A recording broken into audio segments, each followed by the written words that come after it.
राज्यात एक प्रकारे ड्रायडे आहे, कारण राज्यातील तब्बल 20,000 परमिट रूम आणि बार बंद आहे. राज्य सरकारनं वाढवलेले विविध कर आणि उत्पादन शुल्कामुळे हॉटेल इंडस्ट्रीवरती त्याचा वाईट परिणाम होतोय.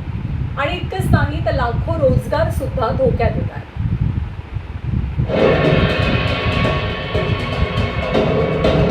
नेहमी वर्दळ असणारे परमिट रूम आणि बार सोमवारी बंद होते. त्यामुळे मद्यशौकीनांमध्ये नाराजी बघायला मिळाली. मात्र बंदचं कारणही तितकंच गंभीर होतं. राज्य सरकारने IMFL वरील उत्पादन शुल्क तब्बल 60% वाढवलंय. IMFL म्हणजे काय ते आता आपण बघूया. IMFL म्हणजे भारतीय बनावटीचं परदेशी मद्य. विदेशी प्रकारातील मद्य भारतात तयार केलं जातं. शहरी भागातील उच्च आणि मध्य वर्गामध्ये IMFL ची लोकप्रियता जास्त आहे.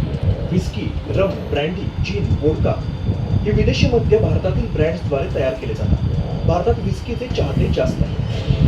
IMFL वरील उत्पादन शुल्क 60% वाढवल्यामुळे विस्कीच्या क्वार्टरची म्हणजे 180 ml ची किंमत आता वाढलेली आहे. उत्पादन शुल्क वाढल्यामुळे सध्या 120 ते 150 रुपयांना मिळणारं IMFL मद्य 205 रुपयांपर्यंत महागलं आहे. 210 ते 330 रुपयांपर्यंत मिळणारं प्रीमियम ब्रँडचं मद्य आता कमीत कमी 360 रुपयांना मिळणार आहे. मात्र मद्याच्या याच वाढत्या किमतीमुळे ग्राहक बारमध्ये येण्याची शक्यता कमी होत चालली. त्यामुळे बार मालकांच्या डोळ्यात अश्रू आले. पहले करोड़ रुपए लोन देंगे तो ये बड़ा है, कुछ रहा देगा, फिर हर एक बंद रहेगा, बंद होने के कगार पर है। ये तो मैं ये बोल रहा हूँ तो मैं अगर ऑफिस बंद हो गया तो अपने लेकर 40 साल हो गया, 40 साल के अभी तो मैं चालू नहीं कर सकता. दुकानात आणि बारमध्ये मिळणाऱ्या मद्याच्या किमतीत प्रचंड तफावत असते. एका क्वार्टरची किंमत जर दुकानात 200 रुपये असेल तर बारमध्ये तिची किंमत 500 ते 600 रुपये इतकी होऊ शकते. बारमधील स्टाफ, खर्च, लायसन्स फी यामुळे बारमध्ये मद्याची किंमत जास्त असते.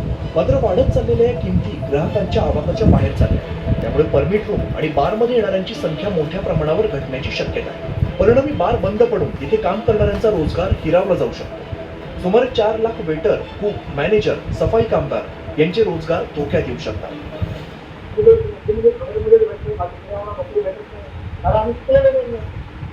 आम्हाला बघलेलं असेल आम्हाला काय आम्हाला नोकरी द्यायची आणि असं जर झालं तर आम्ही पण बेरोजगार होऊ कर्ज आहे, मुलांची शाळा, आम्ही आमची फॅमिली सांभाळतो. मद्याच्या वाढत्या किमतीमुळे अनेक मद्यशौकीन कमी किमतीच्या मद्याचं सेवन करू शकतात. त्यामुळे बनावट दारूची तस्करी वाढण्याची शक्यता आहे. ही दारू जीवघेणी ठरण्याची शक्यता नाकारता येते. गावठी दारूला रोखण्यात आजही पोलीस आणि उत्पादन शुल्क विभाग पूर्णपणे यशस्वी ठरलेला नाही. अशातच मद्याच्या किमतीत वाढ झाल्यामुळे गावठी दारूची तस्करी वाढण्याची शक्यता नाकारता येत नाही. या सगळ्या पार्श्वभूमीवर आता सरकार कोणती भूमिका घेतं याकडे हॉटेल व्यावसायिकांचं लक्ष लागून राहिलं. Bureau report, news 18. आणि पुढची बातमी सर्वांना सावध